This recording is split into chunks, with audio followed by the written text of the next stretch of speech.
Et pour finir, alors, en fait, en dehors de la Bible qui détermine ce qui est bien ou ce qui est mal, n'imposez rien en plus. Parce que, euh, en fait, tout comme il y a des enfants qui peuvent voler dans les airs avec un élastique, là, je regardais ça ce matin. Il y a des personnes comme moi qui sont capables de faire des pirouettes dans les calculs mentaux pour arriver au résultat juste. Et comme Dieu nous a donné des capacités différentes et qu'il nous a voulu tous très différents, pourquoi est-ce qu'on ne peut pas euh, accepter qu'il y ait des personnalités qui expriment leurs dons de façon différente et que ça vienne quand même de Dieu?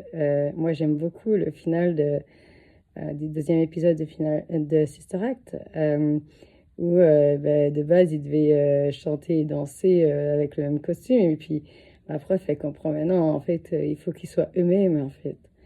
Et voilà, et Dieu se sert de nous avec ce que nous sommes.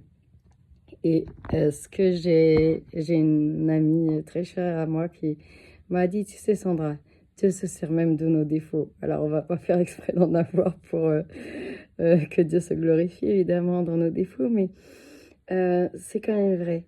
Dieu se sert du stade où on en est pour bénir les gens euh, à notre mesure en fait, et sans qu'on ait besoin ou la possibilité de se glorifier. Voilà. Alors si vous êtes super parfait, bah, tant mieux. Bénissez les gens qui sont parfaits et qui ont besoin d'entendre quand même l'évangile. Et si vous êtes un peu tordu, ben, laissez-vous redresser par le Seigneur, mais euh, sachez que vous lui serez utile euh, tout le long aussi de votre cheminement de guérison. Voilà. Et même après.